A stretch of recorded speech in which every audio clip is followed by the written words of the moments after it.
Triple Cross podcast listeners, we are live. If you are getting notifications about this video, maybe you participated in our live watch party or game companion, whatever you want to call it, that we did last night where we gave away some jerseys.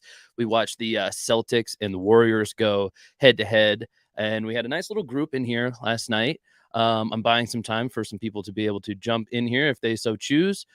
Today, we're talking about the Niners and the Bucs. We've just hit halftime, and this game has gone not necessarily the way that the national media thought it would. A lot of people thought the Niners had a good shot at this game. I think they're actually the favored team, led by rookie Brock Purdy going up against the GOAT, Tom Brady. But I don't think many people expected the score to be what it is right now. I mean, we're sitting here at halftime with a 28-0 lead as the Niners over those Bucs. We'll go over some box score stats here. We'll also hit on the devastating injury news from the first half of Deebo Samuel. And we'll discuss a little bit about how this impacts the team going forward. But first to that box score and a little bit about the general gameplay from the first half. So we'll go right down the stat line here. We'll start with the Buccaneers first. Tom Brady. Yeah, Tom Brady, the greatest quarterback of all time, going up against the best defense in the league this year. He is 9 for 18 passing. That's 50% completion percentage at 78 yards, no touchdowns, and no interceptions. That's not very good. You know, those are it's not a lot of completed passes. It's not very many yards per completion either. Little under 10. That's not going to get the job done against this team, and especially sitting 28-0 at the half. You wonder what this game is going to end up looking like as it kind of winds down in the second half. Rushing leaders on the Tampa Bay Bucs. So not a lot of rushing going on here, and I anticipate they'll abandon the run rather quickly in the second half if they're going to try to get back into this game. But who knows? They might just fold. We've got 5 carries from the rookie Rachaad White. Looks like he might be usurping that backfield over Leonard Fournette. I know that's kind of been in the works the last few weeks, but this one might be the game that really cements that. Rachaad White has 5 carries for 23 yards. That's a 4.6 average, while Lenny has 3 carries for 11 yards. That's a 3.7 average only. And they've got 1 carry on the books by Tom Brady here for -1 yards. Apparently, that didn't count as a sack. Can't imagine it was a designed run, but sometimes they I don't remember that play. So somebody might have to refresh my memory if somebody wants to remind me what play that was. Then receiving leaders on Tampa Bay. We've got Chris Godwin and Julio Jones, both with 2 catches. Also, Rachaad White has 2 catches. Godwin has 35 yards, so that's a 17.5 average. Julio has 13 yards for a 6.5 average, and Rachaad White has 3 average. That's 6 total yards receiving. That's it for players with multiple catches on the Bucs at halftime. We have Keift. I'm not 100% sure what that is. Number 41, it looks like. So he's probably like a fullback, tight end guy. 11 yards on his lone reception. We've got Russell Gage with a 4-yard reception, and Mike Evans held to no catches. But if you were watching, there was one deep pass to Evans that was completed, but it got called back on a penalty. We've got a comment here from Joseph saying, "I hope Deebo injury isn't too serious." Yeah, prayers up for Deebo, man. This we're gonna dive into that subject a little bit more here in a second. First, we'll go over box score from the Niners, but yeah, that's tough. But my vote would be that the Niners actually rally here. Hopefully, it's not so serious, but I'm sure he's done for the day. Regardless, today that looked not great at first glance. Had to be carted off. It looked like a knee injury. As we get more news, we will keep you informed. Looks like I do have another guest to this party now. We've got our guy, John. coming in here. I was holding up a finger, bro. What's up, man? How you I doing, dude? wasn't ready. I wasn't ready. Oh, sorry about that. I just saw you and I got excited. It's okay. I can put you backstage again for a while. No, you're good. We're good. I mean, I just, champions adjust. I'm here. I'm happy to see you here. It's a little awkward going lone. I got my pal Joseph here to keep me company, though. Joseph, appreciate you. I know you were on the stream last night, so anybody else who jumps on, remind us if you were live with us last night. You never know what we'll get up to on these. Last night we did some jersey giveaways. We left it kind of open today. If we'll do that, we'll check the old podcast bank account, see if we can afford that. I think we gave away 5 jerseys last night, something like that. Yeah, I should. Yeah, I should look. Okay, John, you missed. We could do some like team store gift cards or something like that, maybe. Just yeah. Sure. We'll get to that. Let's I know that for a lot of people they don't actually have this on TV, this game on TV. I know I actually struggled with finding a way to watch it myself.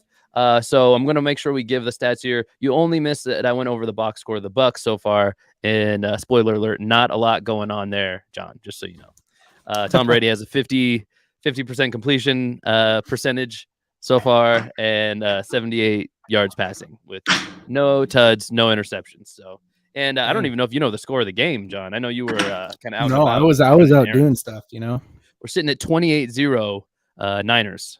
So, are we on our way to a blowout? I don't know. On our way. I mean, it seems like we're on our way to a pretty, a first time Tom Brady will lose to. Is it the first time he'll lose to a rookie? Period, or? No, it's the first time he would lose to a first-time starter in the NFL. So yeah, Purdy, this is his first start. He only came in for relief of Jimmy last week. So nice. All right, not to dilly-dally too much longer. We'll go to the 49ers side here. Again, kind of the headliner here that I don't know if you know about yet, John, but Deebo Samuel goes down with a knee injury.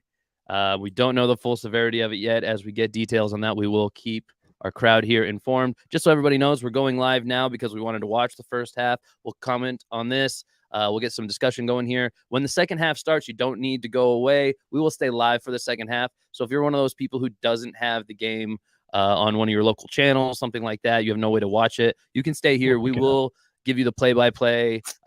Generally speaking, we'll also have some discussion going on. So if we don't talk enough about the game once it starts back up, just let us know, like, hey, what's happening?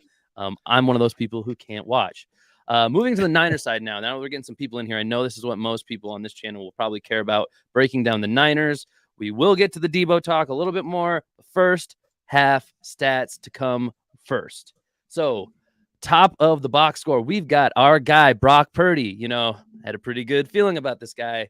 I only put together two full videos around him basically this week.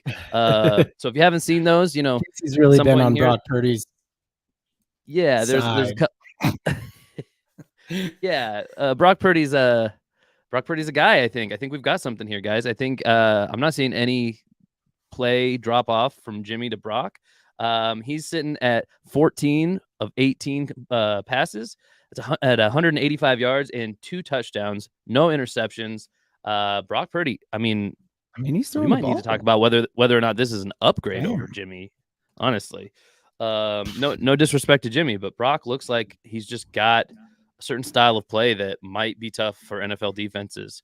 He seems like he's got a little more like swag, you know what I mean? Like he just is. He's got some, pardon the expression, but he's got some brass balls, man. This guy, like he'll stay in the pocket, he'll take a hit. We saw plenty of that last week, and we've seen a little bit of it this week already. He just looks fearless out there. He's not afraid to drive the ball down the field. We saw that deep pass to Ayuk late in the half. That was great to see when we're already up in the score. Like, it's already, we were up three touchdowns at that point, and he's still slinging the ball in a 2-minute drill. Like, that's the kind of stuff you do not expect to see from a rookie quarterback, but we got it in that first half. And I don't even know that they're going to ask him to do that in the second half, but maybe they like that style. Maybe they'll keep the foot on the gas. Who knows? Yeah. Well, so one thing I was, kind of looking into Purdy this week as well. He was, before Jimmy G showed up, because at training camp, Jimmy G wasn't there. Correct. So he was there. He was off to the side. He wasn't participating. Yeah. He wasn't taking reps. So Brock Purdy was the second unit quarterback, which means he was playing against the first unit defense. So that's who, like Nick Bosa, this defense was getting their reps against Brock Purdy And he earned at least their respect internally at that point in time. So like, when you're like, he's standing in there, he's taking some hits, like he was playing against the 49ers first unit defense in practice. And so like, Yep. this guy's played tough defenses. He's stood in, and I doubt they're really like hitting quarterbacks hard in practice, but he's stood in there for a tackle. That he has played with a unit, like a second unit, against one of the best defenses in the league, if not the best defense in the league. So honestly, I almost wonder if playing against any other defense feels like, this isn't as hard as practice. That is basically what Fred Warner's been saying all week leading up to this game, is that, people are talking about Brock Purdy, if he can like rise to the occasion. And he's kind of been saying like he's been rising to the occasion all year. He's been playing against the best defense in the league for how many weeks now? He's been in talks about strategy for, this year longer than Jimmy G. Like you said, Jimmy wasn't even involved early on in training camp and things like that. And that is where players start to get the playbook down. Not that it's very hard for Jimmy to adjust to a playbook that he's, mostly been dealing with over the last few years. But it's still impressive to see Brock Purdy come out here, not miss a beat. I mean, it's kind of a blessing in disguise that he had this long to kind of marinate and learn the system and figure things out. I want to get to the rest of this box score before I forget. Let's see. Second half starting. Do you have second half starting right now? I do not yet. I don't think we're quite there. Oh, it looks like we are right there. Yep. So second half is starting right now. I might have to refresh. Tampa Bay with a pretty big return. Oh boy. Okay, let's make sure we're synced up first, John. Okay. So we got to make sure we're at the same point here. We might be lagged a little bit depending on what you're watching on, guys. Apologize for that. There also might be a tiny lag on YouTube. I'm looking at Aaron Andrews' face, so I know what you're looking at. I am refreshing my stream now because I kind of had to. So we'll continue to talk about stats as we go here. John, feel free to give us a little play-by-play. Tom Brady. Tom Brady in the shotgun, one running back. They are going to hand off to, it looks like, Fournette, who's going to pick up about 5, maybe 6, actually. Gets wrapped up at the 4-yard line. He gets wrapped up with a gain of 4 and then just keeps turning his feet for another couple yards there. Picked up 5, so second and 5. And it looks like they're on their own 41-yard line. So it was a big return. So Tom Brady throws over the middle and it's broken up. Yeah. So they're actually on Niners territory on the Niners 39 here. But yeah, they have. So, this answers one of the questions right away. First play out of the gate, are they trying to establish the run here? A nice 5-yard gain. It's probably a good move on their part to try to make it not so one-dimensional, because they're going to have to keep throwing here just because they're down 4 touchdowns. Yeah. They can't really run too much with how much they're down, but if it can be a threat, that's great, right? Right. So just wrapping up the box score here in case somebody isn't able to watch, we've got Christian McCaffrey with 13 carries from the first half for 81 yards. That's a 6.2 average. No ways. Flip the screen for half a second. That looks like Gip in the backfield. Yeah, Deshaun Gibson with a pick and a big return. Looks like he's going to take it all the way to like the 38 of Tampa Bay. There we go. Niner gang, get a little turnover. Who likes to see that turnover? Right. Let's get the chat going a little bit, guys. Who's your favorite player on this? Yeah, who's here for the Niners? And I want to know who your favorite player is on this crazy defense. A lot of people are saying this is the best defense the 49ers have ever had. Gets compared a lot to that. Who's your favorite player on this defense, Casey? My favorite player on this defense is definitely my guy, Nick Bosa, number 97. Yeah. Leading the league in sacks. He's probably leading the league in defensive player of the year voting. When that starts, he'll probably will be. But there's other defensive player of the year candidates on this team, in my opinion. Fred Warner, looking crazy out there. Hufanga, if this weren't his first breakout season, if he had a little more name to him already, he'd be in talks. He's been electric this year with all the big plays. Looks like I might be a tad behind you, John. I haven't quite had the ball snapped yet. I got the play clock at 10. There, ball snapped. So I don't know if you can adjust to be in time with me, because I can't go ahead of where I am. Yeah. I don't know if I can either. Yeah. So, we're talking some Brock Purdy here. Oh, I didn't finish the receiving line. And Deebo Samuel to finish off rushing. Deebo Samuel had 4 carries for 21 yards. That's a 5.2 average. Man, you're seeing and a touchdown. He had that nice touchdown around the right side. It was like an end around style, like outside run. I think it might have been a sweep. Might not have been an end around. I mean, you're seeing two guys who are able to carry the ball for over 5 a clip. Over 17 carries. That's too. a CMC breakoff. CMC breakoff. He's going. That's touchdown. Oh, that's our guy. I mean, Christian McCaffrey touchdown. I did try and pause so I was in sync with you.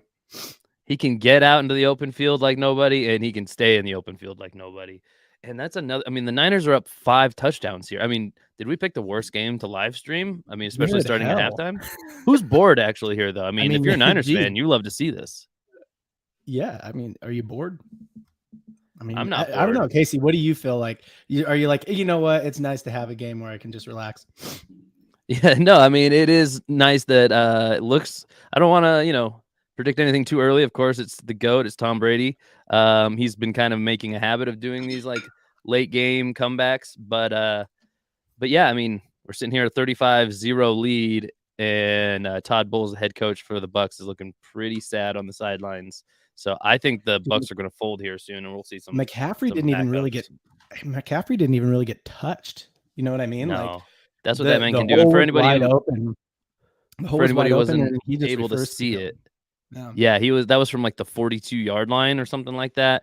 40+ yard run from CMC Christian McCaffrey. That's gonna improve that rushing line that I was just saying. Yeah, he's at 119 yards now on 14 carries. That's an average of 8.5. He's got a rushing touchdown to go along with Debo's rushing touchdown. We won't see more of him today, I'm sure. Out with that knee injury, it looked not great. We don't have further details yet. I want to hit these receiving lines real quick. Brandon Ayuk, crazy, great play at the end of the first half. He has 2 catches for 57 yards and that touchdown that was late in the first half. Debo was the receptions leader for the Niners, or still is, but now out of the game. 4 catches for 43 yards for 10.8 average. CMC Christian McCaffrey, 2 catches for 34 yards. That's 17 average, and one of those was a touchdown. George Kittle had 3 catches for 33 yards. Ray McLeod, 1 catch for 11, and Kyle Juszczyk, 2 catches for 7 yards. Maybe the most surprising thing from the stat line, though, 49ers went all the first half with no sacks, unless this box score I'm looking at is wrong. No sacks from the Niners. Best defense in the league in the first half. Lots of pressures on Brady, though. Yeah. I mean, that's the vet, right? Just getting the ball out. Yeah, Tom Brady is the most elite at getting the ball out, but we've seen him take some sacks this year, so I'm betting. I'd still bet the over on like 1.5 for sure, maybe 2.5 still, because they're gonna have to keep throwing. Yeah, and at this point, he's probably gonna have to take some. So when Brady takes a sack, it's usually like he's supposed to take that sack. You know what I mean? Like it's like he needed to stand in there and wait, and let him and like let the play develop, and either the play develops or it doesn't. So I think we're gonna probably see a few of those in the second half. The play just won't develop, and he'll just stand in there and take the sack. Yep. So we've been on commercial. You haven't been missing anything. We're coming back from commercial now. We're gonna have this kickoff to the Bucs. You tell me right when the ball kicks off for you. Okay. All right. We're sitting at 35-0. And I'm trying to sync up with John so that we're not looking at 2 different things here. Again, we might be a play behind from what you're watching on. You can choose just to deal with that or try to sync up with us. I'm seeing a kickoff right now. Ball off the foot.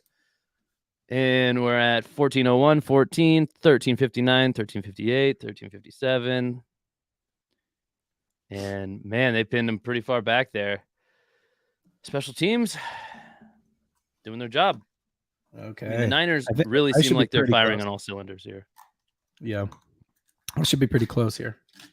Just synced up with you, but I don't know, man. If this game gets any more boring, we might have to do some like NFL team store giveaways or something like that.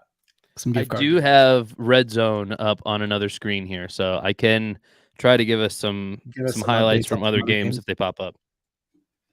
Also, when they do show the Niners game, it is weird because I see about 30 seconds ahead of time. So that's how far behind we are, huh? Yeah, something like that, right around there. Yeah, I mean, this game, we're just seeing Tom Brady. The body language. Look at him. He's not loving what's going on right now. I mean, this guy's frustrated. Him and Mike Evans just are kind of refusing to sync up. I mean, that connection has just disappeared this year. We're not seeing it at all. Chris Godwin, who's been kind of in and out of the lineup, he seems to be Brady's go-to guy. Nothing really new there. That's kind of the slot receiver role, kind of Wes Welker-esque. Brady Julian does like Edelman. Those are himself both Yeah, his slot receivers in the past. he likes a good slot receiver. Yeah, and I'm surprised we haven't seen more of like Cade Otton. That's kind of the tight end that's coming into his own, kind of playing that Gronkowski role. He's really big for them during the red zone, but maybe that's what it is. I don't even know if they've made it into the red zone today. Yeah, he might They just did kind of be one. like a possessional. Is he just kind of a possessional threat? The tight end? Yeah, for Cade Otton specifically. Yeah, he's just that tight end, and I think Brady has a little mind meld with tight ends a little bit more than receivers a lot of time. He likes those like inside threats, the slot receivers, the tight ends. He tends to feature those more because he like Jimmy G coming out of that New England style offense, he prefers throws over the middle of the field rather than throws outside. So Brady hits Julio off to the outside the numbers. Looks like they convert on the first down here unless we see a flag. Missed Chris Godwin on the opposite end of the field, wide open, though. Yeah. So 1st and 10, we got Brady and the Bucs on their own 44-yard line. And incomplete pass over the middle. Looking for Chris Godwin there. Broken up by, I think, Jimmy Ward on that one. Looked like Jimmy Ward in coverage. And we have a flag. Yeah, that was not the best throw. Bucs will trade. So look at this. Look at this take. What do you think about this take, Casey? So Prime Mover says Bucs will trade Brady to San Francisco for whichever of the 3 QBs they want to part with. I mean, would you like that? Yeah. Prime Mover, I don't even know which team that means you're rooting for here, saying something like that. But I mean, that's an interesting take. I think the Niners are probably. I'm going to translate that from Casey and tell you that I don't think he thinks that's a correct take. Yeah, from Casey speak. I think that probably that's far-fetched from my point of view. I think the Niners don't really want to continue the quarterback carousel, and the easiest way to stop that is to just kind of deal with it internally rather than bring in a whole nother guy to make the situation complicated. I think it would stop the who should start kind of talk because it would be Brady at that point, obviously. But I mean, why when you got Purdy right now? Obviously we can't make a trade right now. We're way past the trade deadline. So you're talking in the offseason. I still don't see a need for Brady. I think they're still pretty sold on Lance, though. You know what I mean? He's still in a rookie contract. It's we got a first down by the Bucs here. First down into 49ers territory, onto the 49ers 44-yard line. So another first down should get him into field goal range for Ryan Suckup. Oh, and he goes deep. Brady hits Scott Miller in the hands, it looks like, and Scotty Miller drops the ball. It might have been broken up by Demo Lenore. Oh, Brady snaps the ball without Lenore looking at the play, and it actually hits Lenore in the back. So Brady goes for a little back shoulder kind of fade down the side, and Demo just trying to get caught up. Inadvertent pass breakup. So back to this take by Prime Mover. Yeah, I think that the Niners, I mean, as weird as it sounds, and I don't want to sound like blasphemous here, but I think there's a decent chance they think about moving on from Trey. And I think Purdy is the only guaranteed quarterback that's on the roster now that will be on the roster next season. Because from what he's showing, why would you want to separate from this guy? He's on one of the cheapest contracts you can have, being a 7th-round pick. And I believe they have his rights for at least one more season. I can't remember how 7th-round contracts go, but that's the guy you're going to keep. Lance, you're a little bit more. You have some assets into him. You have a higher salary you're paying him, but he's not that hard to keep around either. The biggest difference would be their style of play. Does one back up the other in a great way?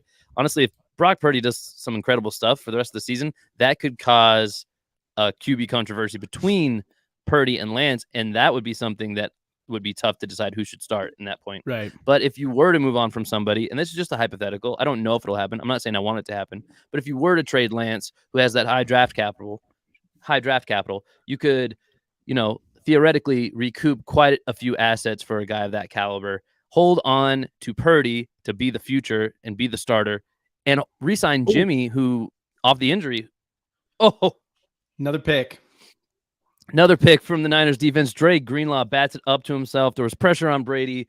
Greenlaw bats it up to himself, comes down with it, kind of falling backwards. It was a hell of a play from Big Play Dre.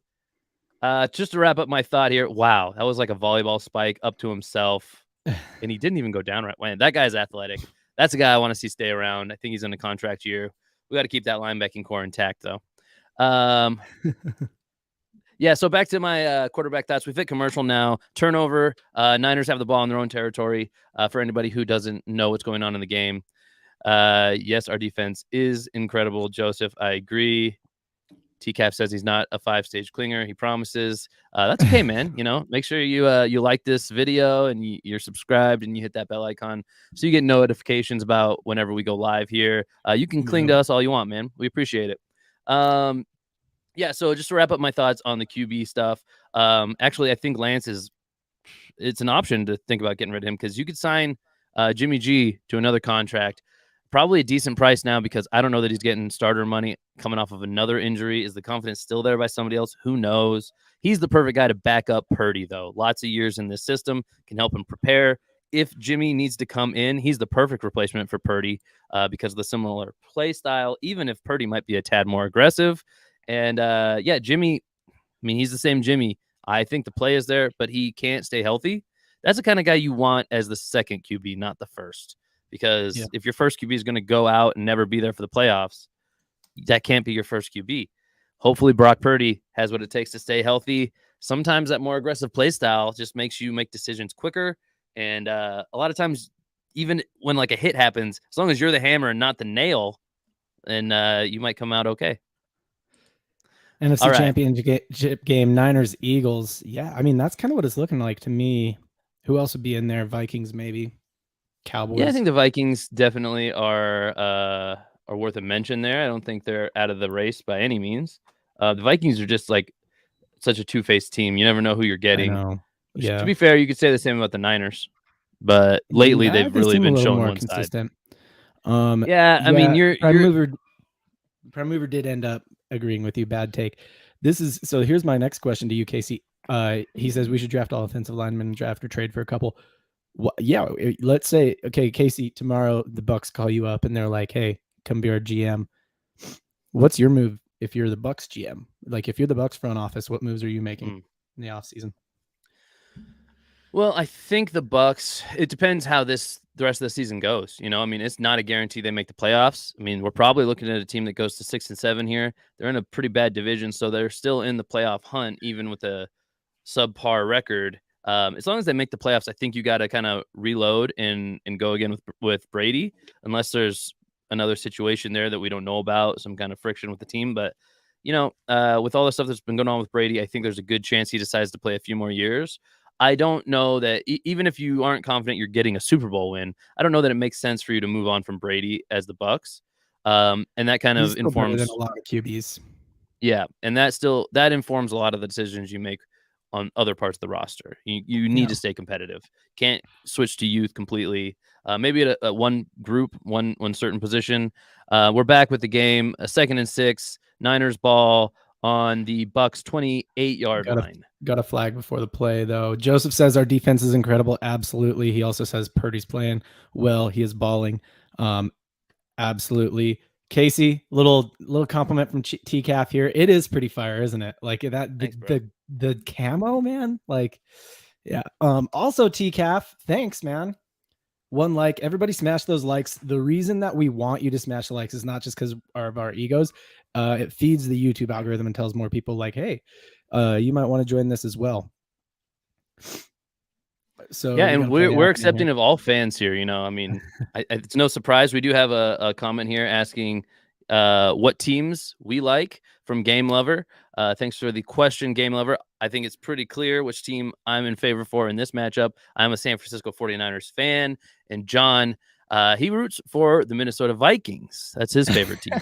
So I think we have some different lists after that, but those are our main teams we root for. Yep. prime mover. He thinks the Bucs should have picked up Mayfield on. I'm gonna disagree a little here. I don't think Mayfield's good. I don't know. Am I wrong? Yeah, you're wrong. Just okay. All right. I mean, first of all, I mean it's all relative. Ooh, Niners moving backwards on third down. We're gonna end up punting the ball here. Fourth and long. Kind of blown up play in the backfield. Looks like a tight end screen to Kittle. That's okay. Trying to be conservative here, I think, with a lead. Anyway, what was I just saying there? The football. Mayfield. Oh, Mayfield. Mayfield is a guy, he went first overall. Is he overrated? Sure. Is he a bad quarterback though? No. I mean, that's with the caveat that there needs to be 64 guys in the world that we call good quarterbacks, because every team needs a 1 and a 2. That's just okay. Right. Pure logical sense. And Baker Mayfield, absolutely, no matter how much you love or hate him, he absolutely qualifies as a top 64 quarterback. Is he a top 32 quarterback, though? That's interesting. And I think he might be. I think he is. Just barely. But he's in that weird... You think he's just barely a top 64 quarterback in the world? No, he's a top 32 quarterback. Oh, yeah. Like, you think he deserves a starting job somewhere? I do, based off of his play. But the thing about... TCAV wants to see you do the gritty a la Justin Jefferson, John. I don't think John's got the gritty down. I don't even know what that is. Oh, it's the dance that they all do. Sorry. I'm too unfamiliar with the gritty. We'll learn you something. I mean, to be honest, everybody, John's a little bit more of a basketball fan. I'm a little bit more the football guy on our pod, but that's why we cover both sports. Last night, I scratched John's back. We did a basketball live. That was super fun. Today, we're doing a football live. So keeping it even. So with Mayfield, I think it's a little bit of the thing that would keep him from starting now on the Rams, which there's nothing to keep him from starting there with Matt Stafford not healthy. But Baker will always be in that like Johnny Manziel category now. Tim Tebow, maybe. Is he a bigger distraction than it's worth? Did you just say Johnny Manziel because he played for the Browns as well? Like, but those guys all got the same kind of label put on them of like they're a bigger distraction than they're worth because of like the press around them. Tim Tebow in a whole nother way, right? Like super wholesome boy, where like Johnny Manziel, I feel like was a little bit more the like NFL bad boy or whatever, and Baker's kind of his own thing. But they're all the same idea where they're the leader of the locker room. But is that the guy we want leading the locker room? I think in Baker's case, he's got some, being drafted by Cleveland's not easy for anybody at the quarterback position. All right. Not in the last 30 years. No. So, and I would almost say the Jets is like the only worst place other than this year. Yeah. And I don't even know if I totally agree, but they're like a couple of the worst options for sure. And then going to Carolina for the to have a chance to be the savior for a head coach that was already going to be on his way out in Rule there, Matt Rule. Baker could not save Matt Rule's career. Like, oh, okay, that's not an indictment on Baker. That's just that he got Cleveland to the playoffs. He got Cleveland to the playoffs. Like all right. Maybe I'm speaking out both sides of my mouth. I don't know. I just don't. No, that's how I feel about it. I mean, it took a lot to. Baker is fine. He's auditioning for other jobs, I think, this year. Maybe he becomes the backup long-term in LA behind Stafford. Maybe Stafford's career is cut short because of injury. He deals with a lot of injuries. I don't know. But Jose or Joseph wants to know. I stopped at the first 4 letters and just went Jose with it. Whatever. Joseph wants to know, are we surprised Purdy is playing this good? Casey's not. Yeah. You're not. I know it. That's the short answer. I kind of am. You know what I mean? You want an update on his stat line here? Yeah. This rookie, this first time starter ever in the NFL is 15 of 20 for 180 yards with 2 touchdowns. That's pretty good for those who don't know. 75% completion percentage. It's pretty solid. Basically anything over anything over 65 is really good. 60 a lot of time is that line where you go like, okay, we need to be above 60. 75 is a great spot to be. A 2-0 TD to INT ratio and 180 yards. That's over 10 yards per completion. This guy's going right now. There's that K-Dot we were talking about. Yeah, finally got its Brady to K-Dot connection. Here's one for you, Casey. Yeah, because this is kind of surprising. Why were the Lions favored in Vegas? And I mean, they were right. They won. What do you think? I think is it just those divisional matchups or what? Definitely divisional matchups. You always like have a little bit closer, always a little bit easier to take an underdog in a divisional matchup because those teams know Yep. each other so well. They're And the built for Lions each have other. been, yeah, and the Lions have been cooking, pretty good here. Their offense, pretty explosive. Amon-Ra St. Brown, a lot of people are pretty high on him, but I don't think anybody quite expected what we got from him this year. And Jared Goff resurrecting his career in Detroit, one of the other most unlikely places to do that as a quarterback. But he seems to be doing it. I think Detroit's always had the capacity for putting up points. I'm a little bit more surprised their defense could keep them in that game against an offense like the Vikes. Yeah. So I didn't see it coming, but did the betting community know something? I don't know. Was there a key injury that I didn't? I know that Cook was playing. Cook was in, Jefferson was in, Cousins was in. Was there a defensive injury? Kirk was going off. I know Kirk had a great fantasy day. So I don't know exactly what it was the betting community knew, to be honest with you. They gave up 35 points, so maybe there was a key defensive injury. There might have been. I mean, to be completely honest with you, in preparation for this live, I was halfway paying attention to that first window and only on red zone. So only big plays. So TCAF has something here for us. Or actually, maybe we should go in order here. Well, we'll come back to your other one, Prime Mover. TCAF has one here about Baker before we go off of Baker. Baker sucks. I live in Ohio, and trust me on this one. He is terrible. Going up against a poop Raiders defense in a prevent that last quarter. That's true. Horrible. I mean, the Raiders are pretty bad. It was a horrible showing by the Raiders, more so than it was a great showing by Baker. That said, you can't take anything away from a guy who showed up less than 48 hours before game time on that team. Just similar to the CMC thing we had a few weeks ago.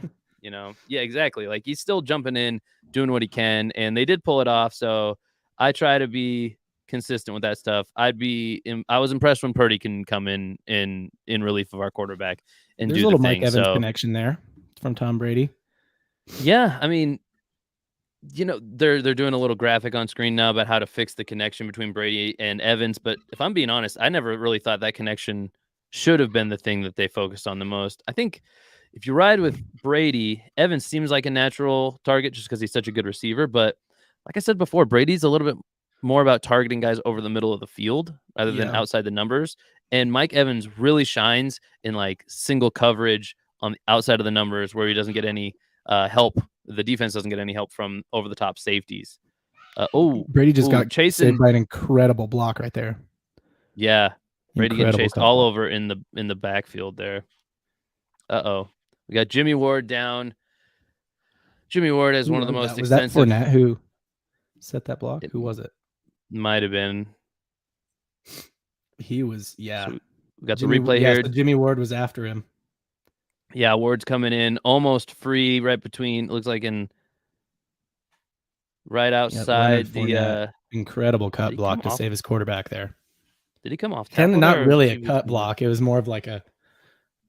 Yeah. It's just one of those like backfield running back get low, take the legs out block. Yeah.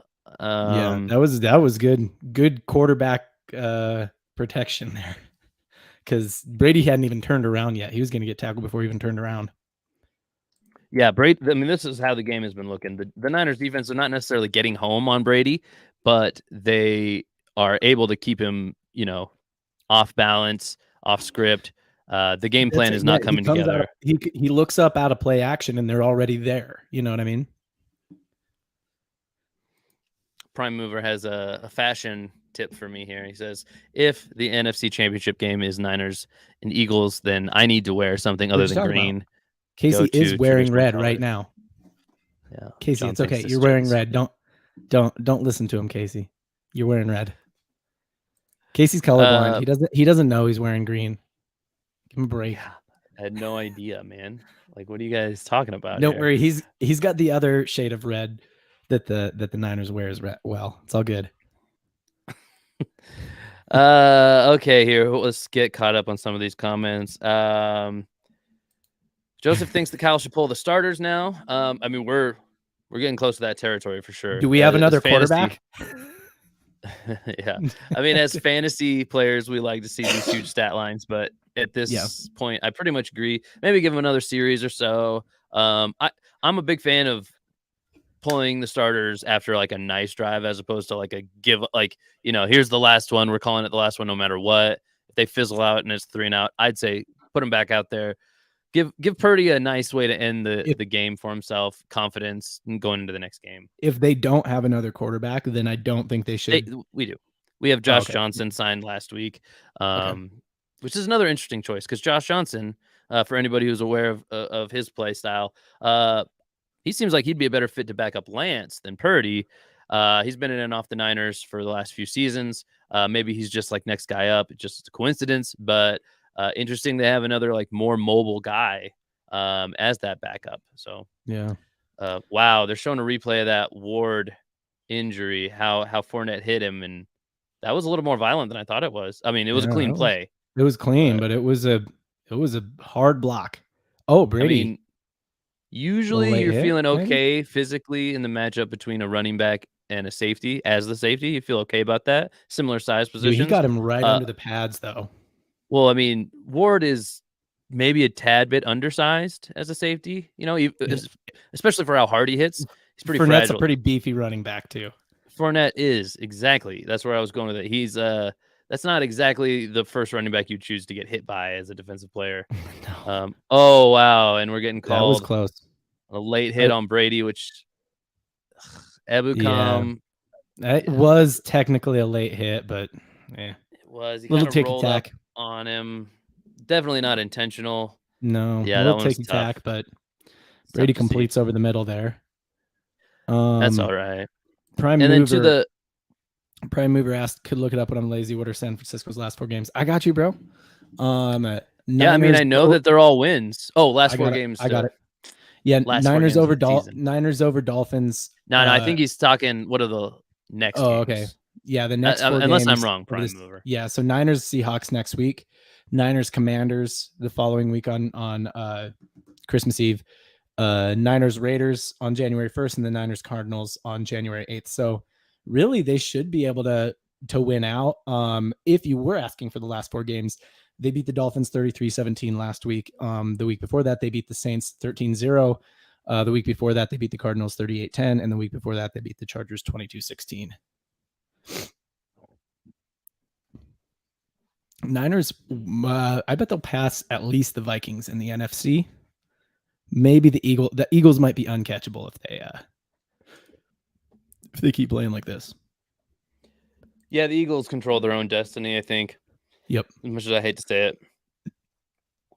They were one of the teams I was generally pretty high on. Tampa Bay in the red zone. Sorry, I was reading games. Over the middle. Tampa Bay. Broken up. Yep, over the middle. That was another one. Dre Greenlaw getting in. Oh. All right, we do have a touchdown here. Second and goal. It's called a touchdown. From the 8. What happened? Gage did keep that off the ground. Oh, wow. It was a low over the middle throw by Brady. Looked like it almost got tipped by Dre Greenlaw. I thought it was broken up. No, it was. So Gage, Gage kept it. So who was the pass to? It was to, who is that? It was to Godwin. Oh, okay. So it was and tipped then Gage by came in. Greenlaw. That was amazing play by Gage. Wow. Yeah. It looked like may or may not have been tipped by Greenlaw, then off the hands of Godwin, falling and caught by Gage last second in the end zone for touchdown to Tampa Bay. I mean, hey, if that's the only way they can score a touchdown is an accidental catch by a guy who was the unintended target, I'm okay with that. Casey, who gets your game ball today so far? I mean, we're still not even in the 4th quarter, but who gets your game ball today? I mean, Brock? There's no way. I mean, sentimentally, Debo, right? But if we're talking really based off performance today, it's got to be Brock Purdy. Just the way he steps up, and I think it speaks to a lot of the stuff we hear into the fan base all throughout the week that, Purdy's doing all the right things. He's not letting any of the outside noise rattle him. That's all just stuff that the team says. Coaches say that. Players say that. We don't necessarily know that it's true. But given the way he's playing, I think we're finding out that must be true, because if this guy has been sitting there thinking like, man, he's 15 of 20, 180 yards, 2 touchdowns, no interceptions. Yeah. I mean, if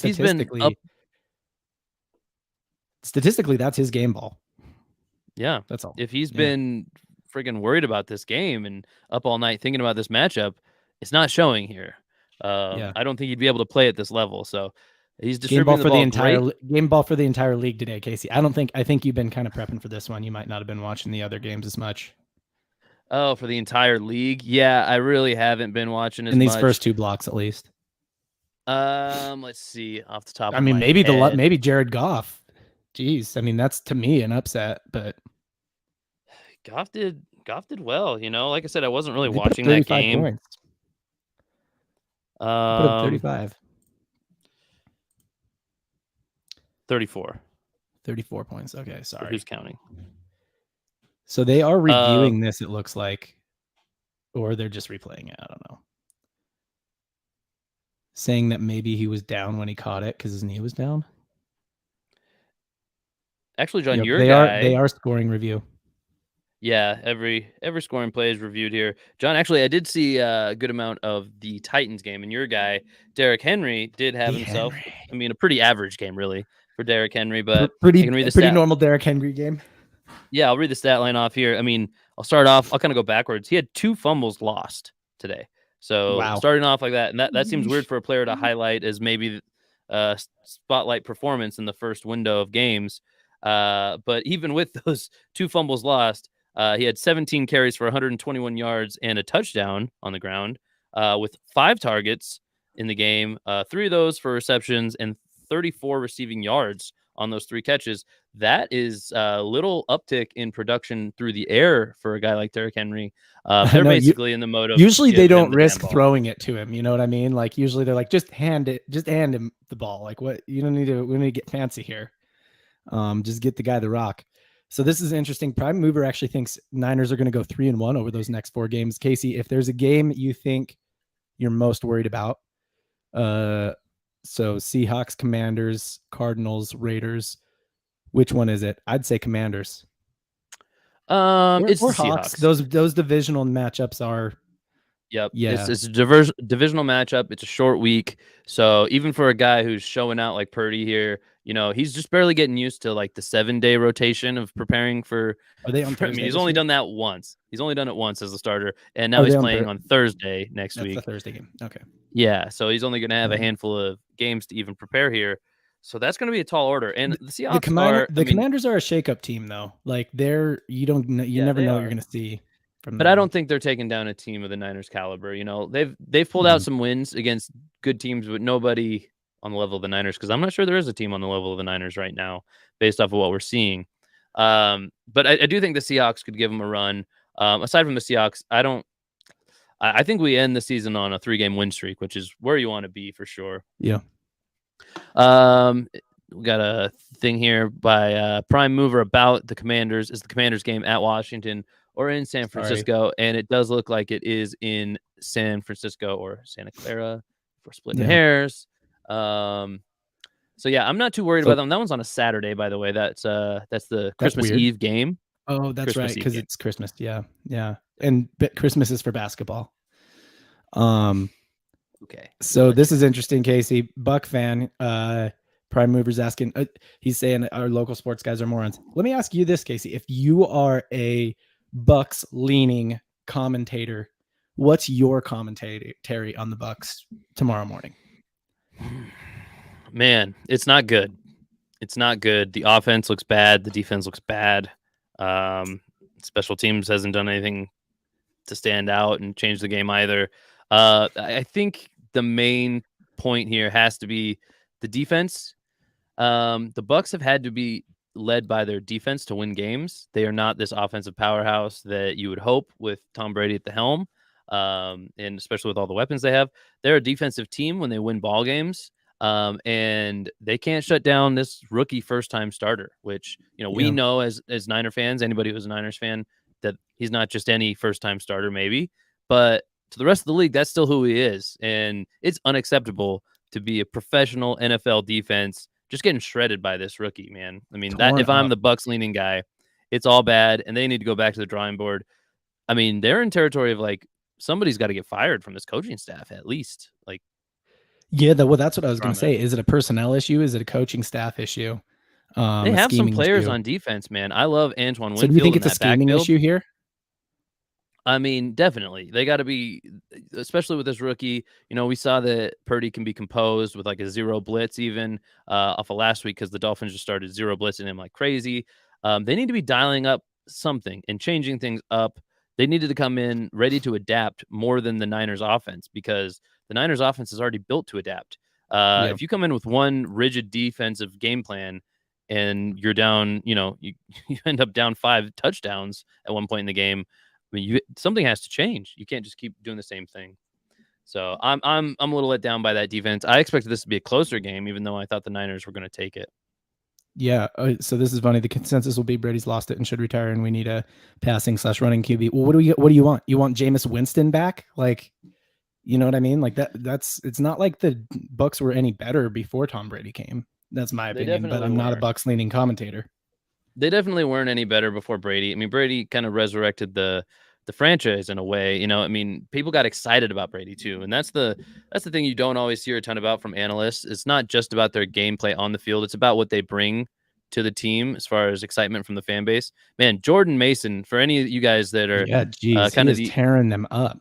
Yeah, for the initiated 49ers faithful, you probably recognize this guy's name.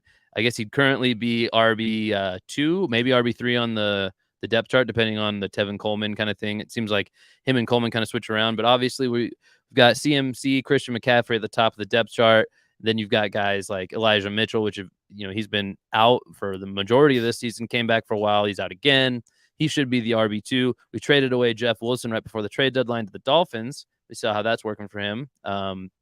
Actually, it's going really well. They just couldn't do anything against us last week. So that kind of gave Jordan Mason a chance to be elevated from the practice squad in kind of a full-time way. And he's now found himself active on game days. And he is a better ball carrier, I think, than even Tevin Coleman, who's an experienced vet in the league. A little bit more juice in those legs. I'm excited to see him. Yeah. This is good. I was just checking Twitter to try and verify this from Joseph. I can't find anything on Twitter yet, but that would be good. Hopefully that Debo injury is not serious. Yeah, if you happen to be a Broncos fan, there's also some injury concern for the Broncos country. I don't know if we have any of those fans on this stream right now, but it seems like about 15 minutes ago, Russell Wilson had a scary moment. I didn't see it. I did see it on Red Zone that he was walking off the field. Looked like maybe some kind of head injury. Yep, hit his head at the end of a scramble play. Honestly, if you're a Broncos fan, though, you might be excited about it. Maybe you're like, you know what, I'm okay with that. Yeah, been a tough season for those guys. As a longtime Seattle Seahawks hater, I hated Russell Wilson. I mean, he made it hard to hate him because he was always that like happy-go-lucky kind of spirit. You hated his like dumb little smirk. But honestly, once he was off of Seattle, I was very excited. I was actually very happy for him. I was like, good for him. They're going to go let him cook in Denver. They gave him the money he needs, all that. But man, Russell Wilson can't play outside of Seattle, it seems. So, yeah. So NFL Twitter has said that Fox NFL, like the local stations, switched this game. So they've switched the Bucs 49ers game over to the Panthers Seahawks game. Like Fox is already like, this thing's over. Like we got to switch this thing out. So we're the only ones. We're the only ones left for exclusive coverage of the 49ers Bucs game. You can't get it from Fox. Come to the Triple Cross Podcast YouTube channel. Yeah, geez. That sounds we'll do a little bit right, better though. job of. Yeah, we'll do a little better job of play-by-play here now that I know that we're the only ones broadcasting this. But we're at commercial now, guys, so you're not missing anything. I mean, this game is all but over, or so Fox thinks, I guess. So Niners are 3.5-point favorites here. So if you bet Niners, you made some money. Yeah, man. I think so. This is a good one. I don't know. So we're fourth quarter now, right? Did the fourth quarter just start? Are we in the break between the quarters here? I Not believe totally sure. so. I was looking away right before we went to commercial. I want to say yeah. I don't know. Maybe we'll do a giveaway. Let me give me a second here. You can give me a second to come up with a good giveaway.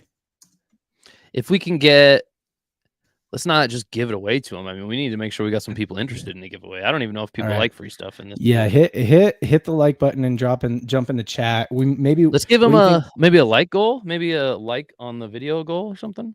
Yeah, what are Once we we at hit a right certain now? amount of likes. What are we at right now? I'm seeing that we're at. Oh, I mean, this is unacceptable. We're at 9 likes on this video. Is that right? There's 10 people in here right now, so at least 9 somebody likes on the has video. not. All right. If we get to 15, 20, what do you think?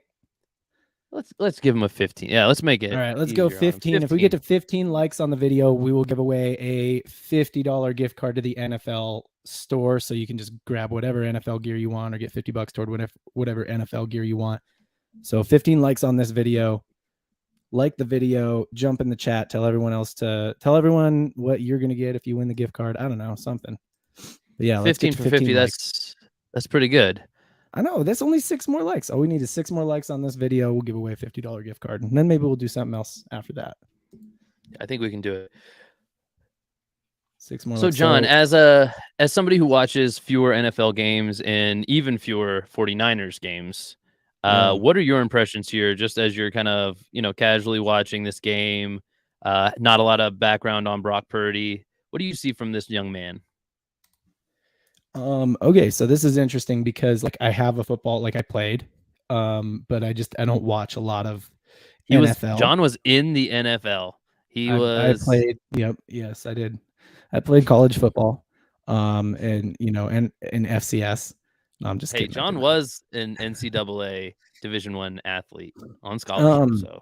So yeah, I mean, the main thing is usually quarterbacks,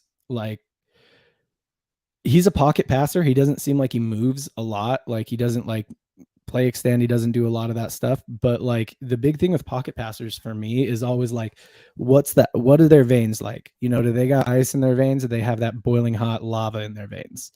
Do they make the big throws in the big moments? And Purdy, I'm not seeing him do crazy stuff, right? It's not it's he's doing Pat Mahomes offhand, sidearm, underarm, no look passes. But even when he's under pressure, even in key moments of games, he's putting the ball where it's supposed to be, right? Even if it's a tight window, he's throwing the ball accurately right where it's supposed to be, right on target, right in a window.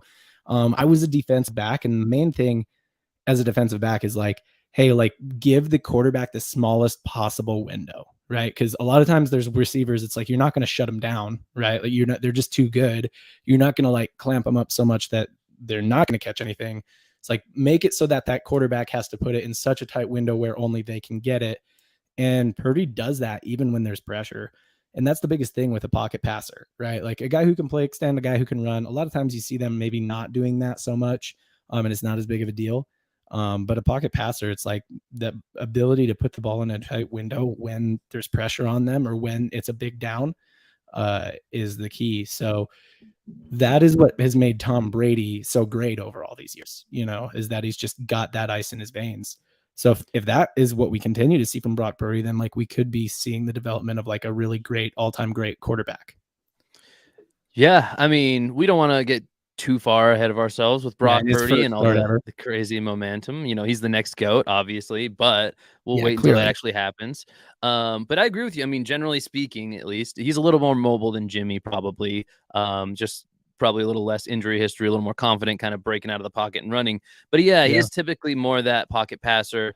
I think that maybe he's displaying a better version of the Shanahan offense than we see with Jimmy, even because one thing that's consistent or appears consistent with Brock Purdy so far is he's not afraid to take that number one read further down the field. How the play is designed to make, most plays are designed for a primary read, and that's usually for a significant gain. You don't usually have the primary read as some underneath route unless you have some kind of blocking scheme set up for that play.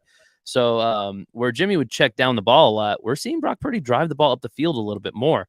And the biggest difference, I would say, is that Purdy is showing a fearlessness for fitting the ball into those tight windows. Like you're saying, he is throwing balls so that his receivers can make contested catches, where if you've watched Jimmy Garoppolo play much at all, Jimmy prefers a nice wide open target. And usually they catch the ball.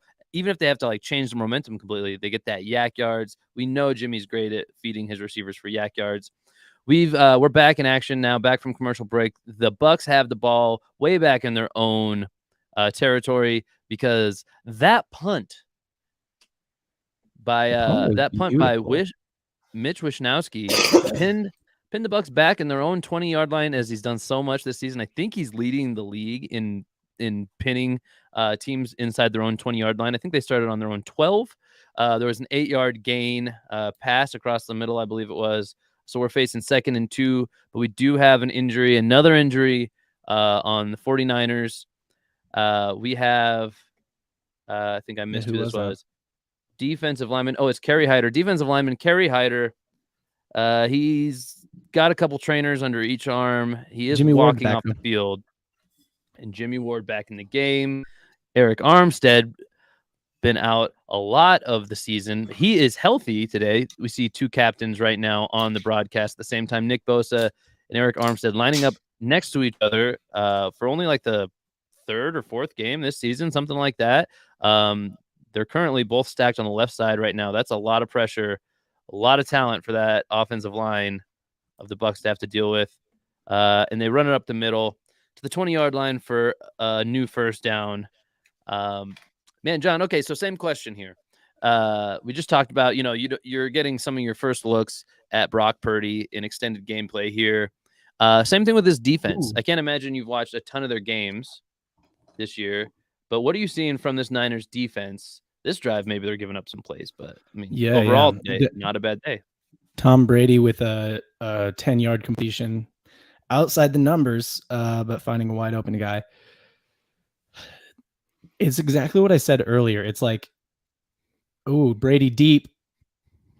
Nah, broken up.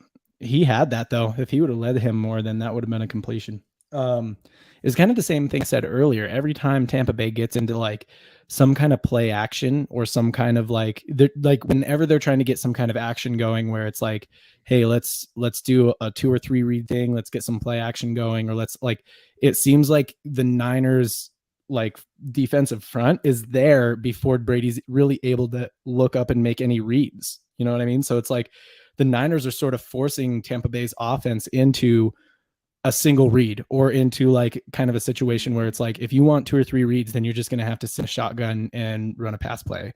And we're just going to get into coverage. Right. And we saw earlier, like Brady's making throws where there is another more open receiver. And even on some of the completions, he's doing that. So that's kind of the main thing I'm seeing from the Niners is like not a lot of sacks or anything like that. They're just not really allowing the Tampa Bay offense to like do a lot of misdirects and actions and things like that would probably allow them to be more effective, right? Like those things that complicate the defense and complicate the coverage, they're not even allowing that. No time for anything like that. And I'd add, similar to how Bill Belichick attacks an offense, I think the Niners are taking away what Brady is most comfortable doing. They are taking away that middle of the field. You've mentioned, we've been mentioning most of these completions, you'll notice they're kind of to the outside. They're kind of short to the outside, kind of taking away that pass over the top that would maybe get the Bucs back into the game, but also taking away that middle of the field. With our linebacking core and our safeties, we've got much better coverage across the middle. Now they're in a prevent. Now they're in more of a prevent or a nickel dime package. They are giving up more. They're more of in a bend don't break mode at the moment. But yeah, well, they just came up with a 3rd down stop. That was a 3rd and long. So especially seeing prevent there. So I think we're going to see. I don't think they can justify going for this year. Oh, they're going to. They're going to go for 4th. What else are you going to do at this point? Pull the starters and end the game and just restart, huh?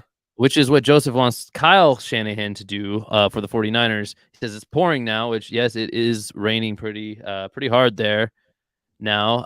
And Joseph wants Kyle to pull the starters because we don't want any more injuries. In fact, we don't need any more injuries. We don't need any more injuries. Brady back. He's going to throw deep. Got it. That's a first down. Man. Yeah, pass rush could not get home. And he does hit Evans over the middle, deep middle of the field. They've got a first down near midfield. I am keeping my eye on a couple other games here, by the way, guys. Looks like we got a close game here between the Chiefs and Broncos, surprisingly. The Chiefs, Denver. the super strong Kansas City Chiefs versus the lowly Denver Broncos, I think still without Russell Wilson. I don't know if he's re-entered the game. The Chiefs are up 34-28. But I mean, that's a one-score game. A lot of people wouldn't have seen that coming. They have a little over 2 minutes left in the game. Chiefs may only need another first down to ice it, but stacked up right at the line of scrimmage. So I'll keep an eye on that game just to give everybody updates on some games across the lead that are a little closer than this one. Yep. Brady 2-yard completion for 2nd and 8, just past the 50-yard line. Joseph says he's still bummed that he lost that jersey yesterday. If you are just hopping on or have just joined us recently on this stream, we also went live yesterday covering a basketball game between the Golden State Warriors and the Boston Celtics. We gave away a handful of jerseys on that game. So that's just, We'll more do more of it. incentivization. Yeah, to We're make gonna sure do you're more subscribed to giveaways. our channel and you're clicking the bell icon to get notifications so that you can jump onto our live shows where you never know when we're going to do a giveaway. So Kate Otten might have just picked up a first down over the middle from Brady. I don't know if he broke the line there, but yeah, they're right there, Close. potentially a first. Yep. But yeah, they're getting close to field goal range. Not that matters here with Brady's a running hurry 28-point up. lead. They're running no huddle. So Tampa Yeah. Bay's going to snap again right We now. did 4th see- and 1. Fournette, This has- he's going to get it. This has been a catalyst for the Bucs to turn their offense around later in games, is to go into that hurry-up mode. Brady being one of the better minds in football, I think he's probably a little bit better like hands-on maestro than a lot of quarterbacks would be. Yep. So it's tough to prepare against a guy with an elite 2-minute drill. Yep. He's really kind of a hands-on evil genius. Yeah, he definitely is. Brady back. He's going to go to field again. Ooh. He had who is that? It was Kate Otten. Yeah, he had him. He had him open on that. Missed it. Underthrew it a little bit. Brady's The definitely field found is his. wet. Go ahead. Yes, it is. Brady's definitely found his Rob Gronkowski replacement, little baby Gronk and Kate Otten. Not quite there skill level wise, but I think he's doing all right as a tight end, young tight end in the league. There he goes again to Otten. Niners just swarming to the ball. About 4 guys take Otten down. Yeah. Dre Greenlaw has 15 tackles today. Reminder on the giveaway. So Joseph was like, "Hey, can I get a jersey?" Wait, I'm bummed I didn't win that jersey. Yeah, we'll do more giveaways. Just a little peek behind the curtain here. We kind of decided to do that yesterday, like a few hours before the game. And we like promoted it, on Twitter and stuff like that before. So we'll probably try and do a more like, thought out from now on, maybe more on our normal episodes, not so much on watch alongs. I don't know. We haven't really talked about it too much, but we'll definitely be doing more giveaways. But there is a giveaway active right now. If we get 15 likes on this video, we will give away a $50 gift card to the NFL shop. I've already got it pulled up. I've got the gift card pulled up, ready. You got to do your part, crowd. You got to get us up to those. It's not a high mark. 15 likes. I think that's Look at that. That's There it reasonable is. to ask. $50. I'm ready to buy it. But yeah, smash those like buttons. $50 NFL shop giveaway.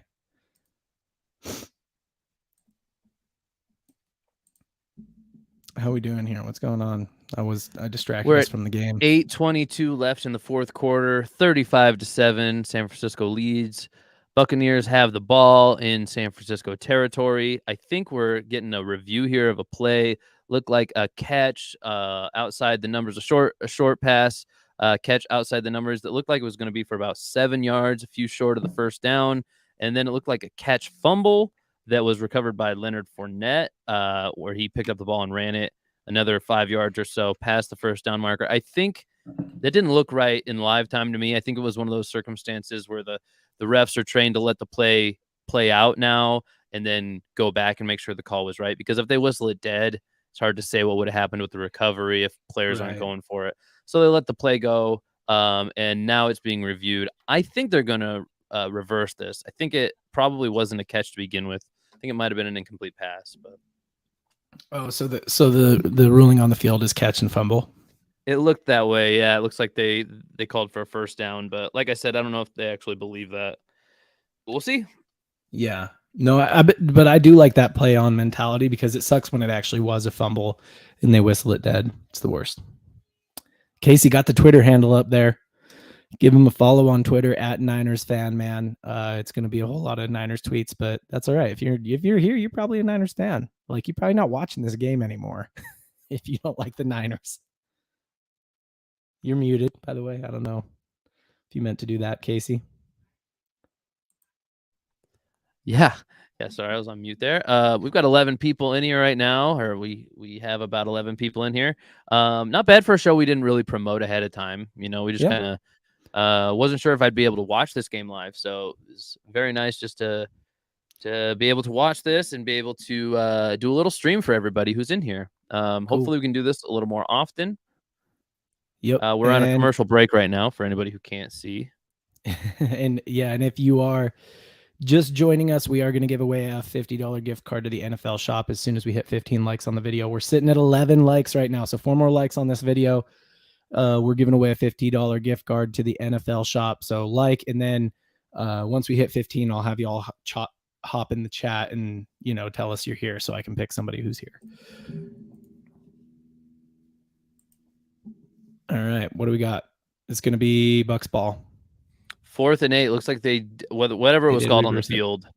They didn't give them that play. It didn't look right when I saw Bucs going for it on 4th and 8. They've got to at this point. 8:44 left. I mean, they have one of the more accurate but smaller leg kickers in the NFL. So even if this was a situation for a field goal, that's a turnover behind you, I think.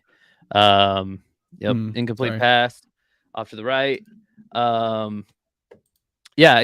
Bucs can't be going for field goals anyway, but that would be a stretch for Ryan Succop's leg anyway, especially in the rain. I'm gonna go ahead and say I think that's got to be about it. That's got to be about all we see of Tom Brady, and the Niners can damn near guarantee that if they come out with another score here, that's just gonna ice the game. So I haven't seen yet whether or not the first string offense is coming back out. Or if we're going to see the replacements for the Niners first here. Be interesting to see how Kyle Shanahan wants to go. To Joseph's point, we don't need more injuries. Yeah. We don't want to see any more injuries here, but looks like we do have Josh Johnson coming in relief. It looks like, Josh Johnson, he's a name you might remember. He's been in the league a long time, 15 seasons. I don't know if he's ever had a starting gig, though, but he has been in and off the Niners roster in the last few years. So he's just one of those guys who stays in shape, waits for someone to get hurt late in the season. Yep, we do have some starters in the game. I'm looking around at some of the guys. Looks like they got kind of a hodgepodge of people in right now. We do have Trent Williams still in, so obviously they don't mind keeping some firepower out there. Williams, one of the better tackles, probably the best offensive tackle in the league, kind of injury prone. So this is one of those situations I'd like to see you pull a guy like that.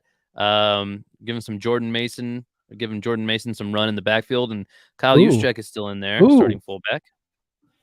So we got a pitch to Mason off to the right, cuts it back up the middle, way off over to the left, across midfield to the opposing team's 40-yard line. That was what, a 25-yard run? 20-yard run, something like that. Yeah. Nice little chunky yardage there for Jordan Mason. Reversing field. Jordan Mason has been tearing him up today, honestly. Like, Mason's a quality runner. Yeah, it's true. I think it's like the Niners running back room kind of got put on the back. Like, they were already good before Christian McCaffrey showed up. Well, I mean, the real story about the Niners and running backs is that they've never needed guys like Christian McCaffrey. They've never committed to anybody that had super high draft capital, really. They've taken a couple shots with like 3rd-round picks on guys, but those guys ultimately didn't pan out. And I think it was Joe Williams a few years ago, and then we had Trey Sermon just a couple years, or just this year, I guess, in training camp. I think he got released, or maybe to make the final 53, they cut Trey Sermon. But yeah, they don't typically like guys with high stock. They take undrafted guys. I mean, this is truly a system built by Kyle's dad, Mike, where if you remember those Broncos back in the day, TD, Terrell Davis, not a high draft capital guy, and he became, I don't know if he ever won an MVP, but I'm sure he won some awards in his time. Yeah. In some Super Bowls as well. Yeah. So that's kind of what More Kyle has importantly. taken onto this team.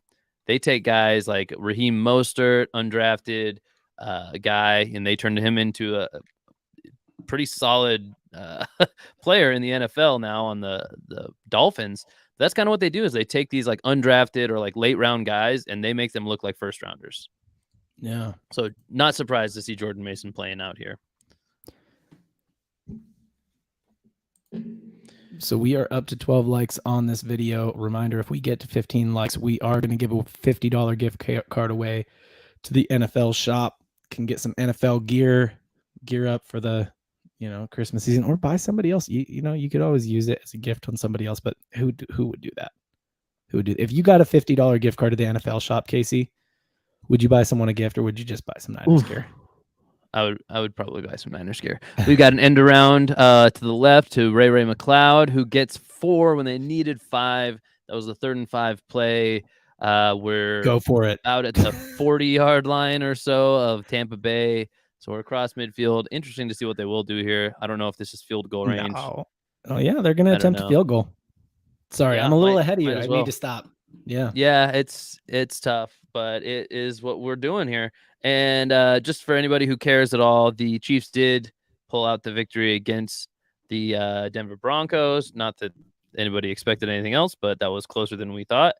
And we still have something going on here. The Seahawks are making a last gasp against the Panthers, who are up 30-17 right now.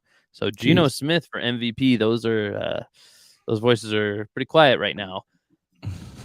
There's only 16 seconds left in that game, but the Seahawks did just get the ball into the end zone. Just trying to do some coverage across the league as this game is pretty much in hand for the Niners. We're just winding down the last few minutes. For sure. I was just going to ask you something a second ago. I can't remember what it was. Sorry. Are we at 15 likes yet? No, we right now are sitting. Like I'm seeing 12. We're still at 12. Like the video, like this video. I know we're winding down on this game, but we are going to give away a $50 gift card to the NFL shop if we get to 15 likes. It's going to happen soon though, because there's only 4 minutes and 50 seconds left in this game. Yeah, Casey. If Casey won the $50 gift card, no, they're going to go for it on 4th down. Niners are going for it. All right. Let's see this. Does Josh Jansen have that Brock Purdy magic? John already knows. I don't know yet. I've seen a pass off to the pass off to the right. Looked like a quick pass, like a slant, maybe a little bubble screen back towards the inside, and it is tipped by a Bucs defender. Didn't catch who that was. Bucs D lineman knocks the ball down. That'll be 1st and 10 for Brady and the Bucs. Just shy of midfield, trying to make something happen. Actually, I don't know that we're going to see Brady. I think we probably see backup. I think it's Blaine Gabbert. Blaine Gabbert, another guy, been in the league a long time. Kind of, unfortunately, the butt of a lot of jokes. I think he's been in a meme or two. Not exactly the franchise QB you want to see. We do have Brady back out there now. 4 minutes and 48 seconds left on the clock. 1st and 10 from their own 34-yard line. The Bucs take over. Handoff to Rashad White, it looks like. Yeah. 5-6 yards. Makes it 2nd and 5, I think. Ooh. 5, Brady, snap, another handoff. So they're running. Very interestingly, it looks like Casey had to take a little bathroom break. So I will take over and talk you guys through the game. I can't really do much else. Just a reminder, if you are just joining us, if we get to 15 likes on this video, we will give away a $50 gift card to the NFL shop. So Brady on 3rd and 1 hands it off. Oh, but he get a stop behind the line. So it looks like a 0 gain or a loss of about 1. And that will bring up 4th and 1 for the Bucs. You got to figure they're going to go for it here. What else are they going to do? They're down 35-7, 3 minutes, 42 seconds left.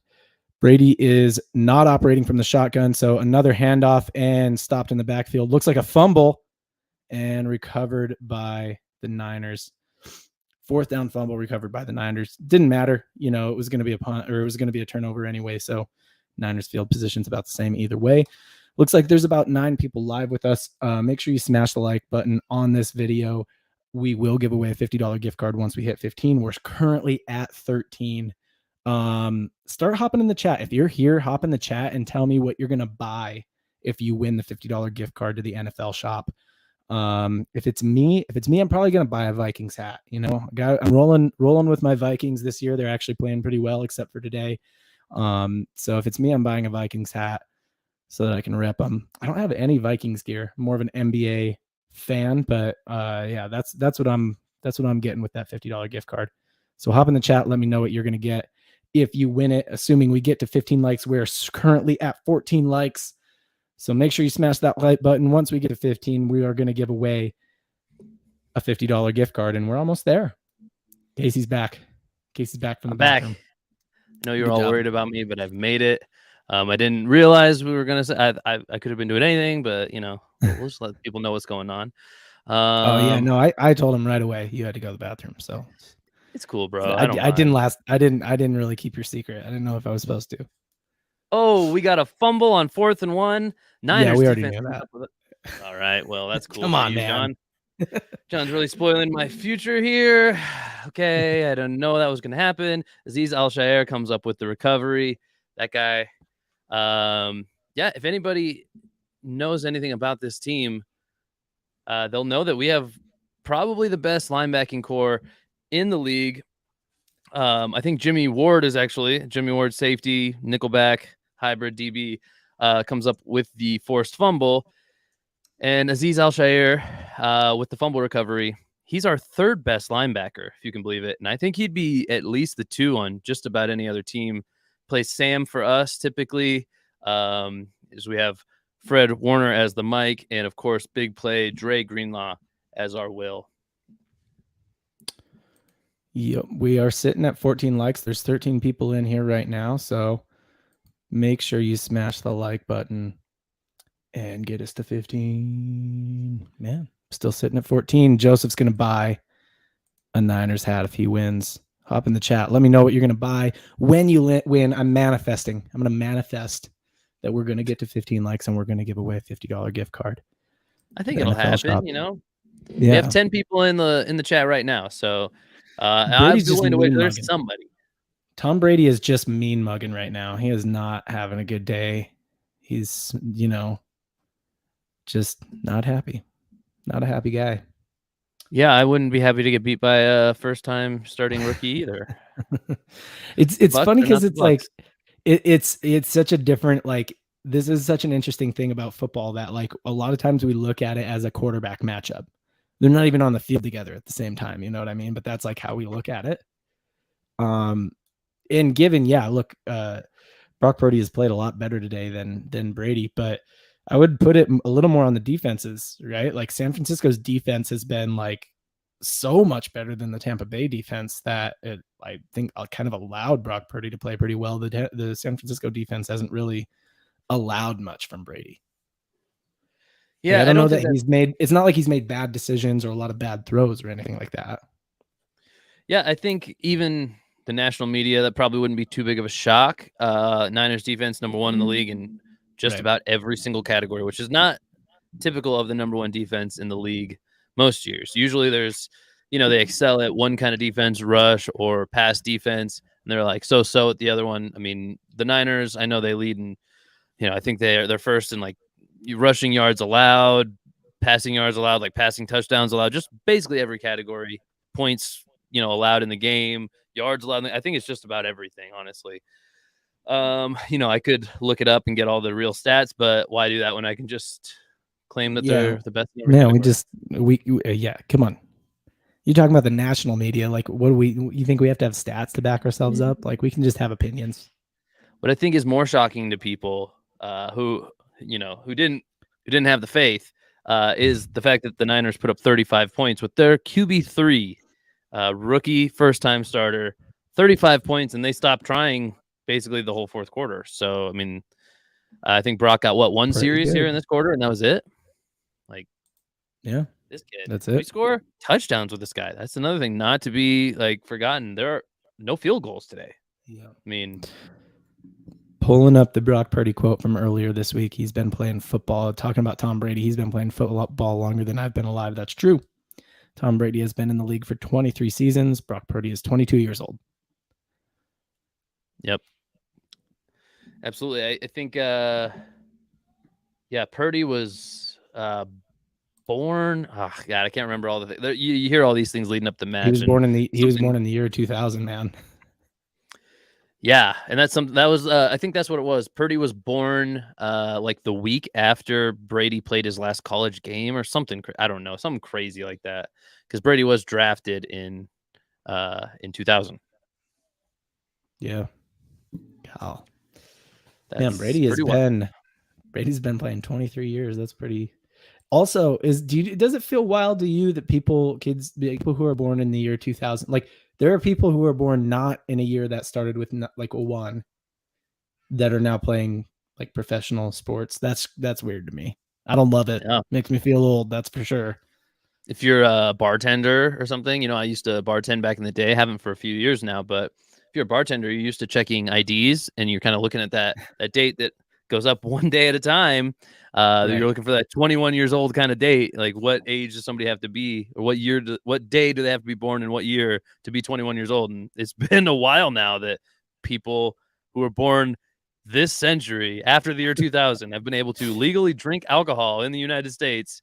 That was like one of those moments for me that just didn't compute in my brain, being all of 32 years old. We're kind of at that perfect age where we're just old enough to be surprised by a stat like that, and then just young enough to sound ridiculous to the older people than us. Right, who are like, this has been going on for years, guys. People have been getting older for a long time. Yeah, if there's a 50-year-old in the chat, first of all, I want to know if there's somebody like, if you're older than us, or if you feel like sharing your age, please drop it in the chat. We'd love to know kind of who happens to jump on our live shows, because Casey and I are both 32. We'll share. Yeah, I would love to know. Actually, I don't know if you wanted to share, but I'll just do it for you.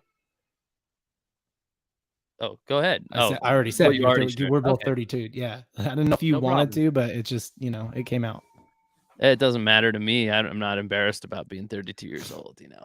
I'm cool with it. We're in that spot in life. I feel like we're not young anymore. I mean, we're young to some people, but like I no longer self-identify as like, you know what I am.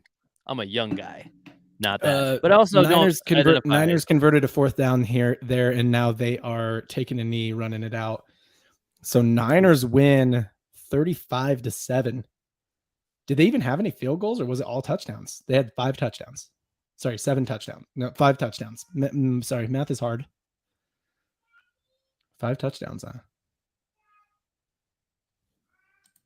Yeah, 5 touchdowns from the Niners today. No field goals. Like I said, that's kind of surprising to me because the Niners have not been shy about being a field goal kicking team, especially with Jimmy Garoppolo at the helm the last few years. We tend not to be that high flying offense that's scoring, 5 touchdowns. We tend to be that team that has, the propensity to kind of fizzle out when we near the red zone. But we're okay with taking 3 because our defense has always been so good that we'll take 3 points on just about every drive and win the game in that way if we have to. So, yeah. Well, we're going to sign off here in a second. We're still sitting at 14 likes. We will give away a $50 gift card if we get to 15 likes before the next couple minutes. But I'll give you the floor for a minute here, Casey, and ask a little post-game analysis here. What are you seeing on the Niners side that like is this it? Is this team tight enough and ready enough to make a deep playoff run and get through the be a Super Bowl contender? Are they there now, or does some things still need to happen in order for them to get there? If you are a Niners fan, the only thing that should worry you from this game at all is the injury to Deebo Samuel, because he is a key component to the offense. That said, any worries about who Brock Purdy is and what level he can perform at, and whether or not he's going to get rattled by big moments, that should be long gone at this point. Brock Purdy is the guy for the rest of the season, assuming his health. And That's something that you've had to jump onto. If you believe that last week was a flash in the pan, you can let that thought go now. He is the guy. He's going to be able to lead us to some wins. He's going to have a few more regular season games to really get into the flow of things and dial it in. But I do believe that under Brock Purdy, we can make a deep playoff run as the San Francisco 49ers. Hopefully Debo's injury is not that serious and he'll be back. We don't need to rush him back, but hopefully he's back at least by the playoffs. Thankfully, this year we've gone out. We acquired Christian McCaffrey. That takes a little bit of that load off of Debo. This was actually one of the more aggressive usages we've used of Debo as of late. Which, not to say that that's why he got injured, but it is nice to know that we don't have to rely on Debo like we did last year and just give him the ball in every big moment. We have other guys who can do it, and Brock Purdy can get that ball to those guys. The only thing I will add is health. I think if I'm the Niners now, I might actually value health a little bit more than maybe even wins. You know what I mean? And I'm not saying I'm not saying do the load management thing they do in the NBA or whatever, but I'm saying keep guys healthy. If Debo is 50%, maybe sit him, maybe hold him out against the Seahawks. That might be fine. So yeah, that's the only addition I will make. We are at 15 likes, Casey. So here's what's going to happen. We're at 15 likes right now. I'm going to give away a $50 gift card to the NFL shop. But we got to make sure. So let's do a couple. Gotta make sure. Yep. I was just going to say this. Yeah. We got to make sure you're here. So if you want to win a $50 gift card to the NFL shop, hop in the chat right now and tell me what you are going to buy if you win the $50 gift card. And we'll give everyone a second to hop in the chat. Tell me what you're going to buy if you win the $50 gift card to the NFL shop.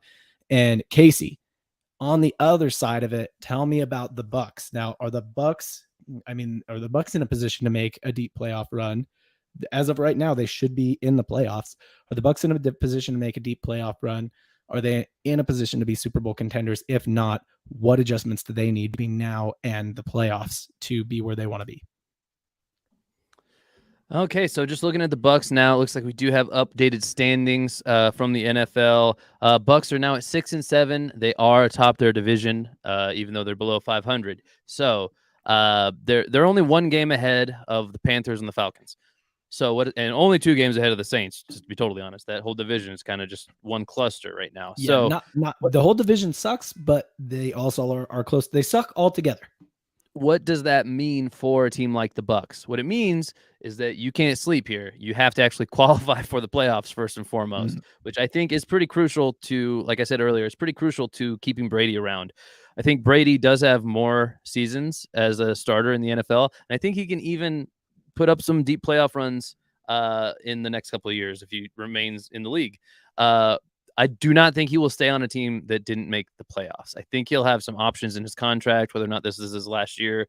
I think there'll be a mutual parting of ways, basically, is what I'm saying, if they don't clinch the playoffs. So if you're a Bucs fan, I believe that your best chance at winning the Super Bowl in the next year or two is keeping Tom Brady. So first and foremost, you need to make the playoffs this year to ensure that he'll stick around, or even have a chance of Brady sticking around. So what does that mean? It means you need to win games. The Panthers are breathing down your neck, being second place in that division, tied for second place, and they're on a little heater, a little 2-game winning streak. The Panthers have looked better. They have Sam Darnold now under center. They've gotten rid of Baker Mayfield. The PJ Walker experiment hasn't worked. They're kind of like the Niners. They played 3 QBs this year, and like the Niners, that third QB to come into action has looked by far the best. Sam Darnold is the Brock Purdy of the Carolina Panthers, and he is going to perform pretty well. They've got some weapons on that team. You've got running backs busting out. You've got receivers kind of busting out. They look okay. So if you're the Bucs, you can't sleep. You got to win games. You got to get into those playoffs, even if it's an early round exit in the playoffs. You have to show that you're the dominant team. You've been leading your division the whole year, and you need to make sure you continue to do that. Win the games that matter. I haven't looked at their schedule, but if they have any games against the Panthers, the Falcons, the Saints, any of those interdivision matchups left, those are must-win games pretty much like every week left. Absolutely. So as of right now, Joseph is the only person who's hopped in the chat and said what he will get if he wins the $50 gift card to the NFL shop. So in another minute, we're going to close this out. If you want to win a $50 gift card to the NFL shop, you got to hop in the chat right now and tell us what you're going to get if you win, because we want to make sure we give the gift card to somebody who is here. So Yeah, my only addition on the Bucs, you're kind of saying like, hey, well, they actually have to win, right? Like that's obvious. So I mean, that's obvious. They've got to actually get into the playoffs because there's not going to be a wild card out of their division, probably, right? So they're gonna have to win their division to get into the playoffs. Am I wrong about that, or is that Absolutely. pretty accurate? Yeah. Absolutely, they have to win the division. They're going to have to win the division to get into the playoffs. Now, let's assume they do win the division. They do get into the playoffs by winning the division. I think in order to make a deep playoff run here, it's like it comes down to defense, especially in the NFC, and wait, hold on. AFC, yeah. It's like they have to, yeah, especially in the NFC, it's a lot of defense and ground and pound usually, right? And so the Bucs are actually built a little bit different where they're built for the air, where a lot of the NFC contenders are really good on the ground. So the adjustments I see are their defensive schemes have to get better for like Niners type teams, right? Niners type teams that have like a solid air attack, but are really kind of a run first type of offense. And yeah, I mean, today I didn't see it. I don't know. I didn't see it from their defensive front. I didn't see it from their backfield. Maybe I was only watching second half, maybe it was that, maybe they were better in the first half. But their defense really has to be better in order for them to like win a playoff game, let alone make a deep run, a Super Bowl run. At this point, the Niners eye test on the Niners is that this is a Super Bowl contention team. If they stay healthy, they're all the way there. They don't need any more adjustments.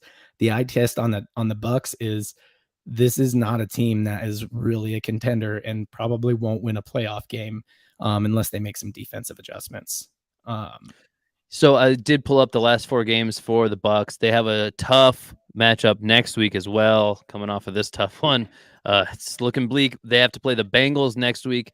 It looks like they will be in Tampa, which is nice for them. So if they can pull that out, that'll be huge because that's probably their biggest test towards the end of this season. They'll follow that game at the Cardinals, who are kind of their own little downhill experiment gone awry this year. They'll follow that game at their home stadium against the Panthers, which is a crucial game, probably the most important game left on their schedule. Second only maybe to the last game of the year against the Falcons, which for any of those paying attention, those are the 2 teams that are tied for second place, 1 game behind the Bucs in their division. Panthers and then the Falcons week 18. They'll be playing in Atlanta there. So it's going to be absolutely crucial they win those first 2 games. And the 2 games before that are they're nice to have games, not need to have, but really the mindset for the Bucs, they're all need to have games. They've got to win the divisional games for sure. John Doe says he's going to buy a Warren Sapp jersey if he wins the giveaway. That's dope. 99. That's number 99, throwback, baby. Man. That's the last time the Bucs won besides with Brady. That's the last time the Bucs won a Super Bowl was back in the Warren Sapp. So we probably have another Bucs fan here. So hopefully John Doe is it's nice to see that we have a little diversity from the different fan bases across the NFL in here, because I talk a lot about the Niners. We're jazzed about the Niners right now, but there are 31 other teams to worry about, including the Bucs, who unfortunately suffered a loss today, but they're still alive in the playoff hunt. All right, so here we go. We're gonna give away a $50 gift card to the NFL shop here. And then we're gonna close out the show. We got 2 entries. We got a head-to-head. We got a head-to-head. We got Joseph, who's gonna buy a 49ers hat if he wins, and we got John Doe, who's gonna, with the ET profile picture, who is gonna buy a Warren Sapp jersey if he wins. All right, Casey. We're doing this. All right. Yeah. I am. Okay, so I'm gonna think of 2. I don't know. What should we do here? I'm going to think of 2 US dollar coins, like legal tenders. Okay. So we got a dime, and a quarter. All right. So one of I have in my head assigned dime to one of these 2 people, and I've assigned quarter to one of these 2 people. And I'm going to make you choose. Does the person who represents dime win, or does the person who represents quarter win? Interesting. I'm glad that you didn't. I'm kind of glad that you didn't include nickel, because that's where I thought you were going when you said dime, and I would have picked nickel. To honor our converted safety, kind of all around defensive back, Jimmy Ward on the Niners, because he stepped in middle of the season, started playing nickelback for us. But you want me to choose between dime and quarter, which essentially is the same thing in NFL terms. Yes. So I can't really go that route. So I'm just going to have to exactly why I did it. That's I'm going to have exactly to actually kind of go with this one here. And you know what? I'm going to go with I'm going to go with the only real coin of value, and I said it. You know, when you're digging through that random coin section in your, I don't even know what to call it, cubby console. Yeah, I don't know. When it doesn't have a top on it, it's not a console. That's, you know, don't at me or do at me. It's in your cup holder, wherever you keep your change. Yeah, like wherever it is, like, you know, you're scraping through. You even might grab a whole handful, and you're just doing this thing, and you're. I don't know. I don't actually have this experience, Casey, because my money don't jiggle. It folds. Oh, your money don't jiggle, it folds. Okay. All well, right. That's so the only coin of value. Sometimes is what? my money jiggle. You know, like every once in a while. You know, sometimes you need those quarters. Anyway, that's what I'm going with, John. I'm going to go ahead and say quarter, because a dime, honestly, like, what are we even doing with dimes anymore? Like, yeah, I mean, they're too small. What are we doing with most change at this point? All right, so quarter is, it's either going to be Joseph or it's going to be John Doe. Give me a little drum roll here, Joseph or John Doe. The quarter in my head was assigned to Joseph Avina. He's going to buy a 49ers hat with his $50 gift card to the NFL store. John, thanks for playing. Play next time. We're going to do giveaways on a regular. We're going to do giveaways on our live podcast episodes and watch alongs. We might do more watch alongs. It's been fun. But Joseph, hit us up. You can DM us on Twitter if you want, or you can email us. The email is triplecrosspodcast@gmail.com. triplecrosspodcast@gmail.com. And we love to see our guy Joseph getting in on the rewards tonight, because he was one of the guys who was with us for the majority of the stream yesterday and did not win one of the jerseys we gave away. Then, he was like close. John said, guys, we are going to give away stuff randomly. It won't always be in the title of the video. Similar to this experience, we did a giveaway, even though we don't have it in the title. Yesterday, we did have it in the title. So you never know. We're going to make you be on your toes, show up to all of our videos. Make sure you stay on, because you never know when we'll announce the giveaway during the video. The only way you can guarantee you're going to be on live to receive the reward is if you hit the bell icon to get notifications for whenever we go live. That's going to make sure that on your little device, whether it's a phone, on your computer, on your tablet, if that's what your thing is, you know, you're going to go ahead and get those little drop downs, those little notifications that say, hey, those guys from the Triple Cross podcast are at it again. They're coming at you into your living room, into your kitchen, into your computer room, into your man cave, wherever you are, into your lady cave, your she shed, wherever you happen to be. We had a lady on last night. I'm sure we had a lady on today at some point. We didn't see her in the comments, but I'm sure she was here in spirit, if nothing else. So when those Triple Cross podcast guys go live, you make sure you click on that. You show up to our videos. You'll get entered into some giveaways every once in a while when we do them. Guys, for us, please make sure you hit the subscribe button as well. That's always going to help us out, as well as the like button on the video. You make sure you Debo that like button. All right, Debo got hurt today. He'd want you to do it, right? We smashed that like button for Debo. Smash the like button for Debo. So I think I've hit on all the socials. Let's get these up one more time before we get out of here. We've got let's see here. Oh, I got to get this one off. Oh, come on, man. There you go. There it is. So we got at Niners Fan Man. You can follow me on Bleacher Report. That's kind of honestly where I post the most about the 49ers. You'll get the first look at some of the content that'll come out on the channel. I can add you to my Noti gang there, as well as on Twitter. You can follow me at Niners Fan Man. I think John is going to go ahead and drop our podcast handle for Twitter at Triple Cross. I think it's at Triple Cross Pod, actually. I think John has it wrong on the screen. So it could be Triple Cross Podcast and it could be Triple Cross Pod. We're one thing on Instagram, we're another thing on Twitter. Sorry. We're at Triple Cross Podcast on Instagram. We are at Triple Cross Pod. No cast when you're on the Twitter app. On that Bird app, at Triple Cross Pod. There it is. John, hit that replay on that music one more time so that we can do this thing the right way. Again, make sure you hit the like button, subscribe, bell icon to get notifications. And until next time, Triple Cross, this has been John and Casey live for the 49ers Bucs NFL game. And until next time, keep it real.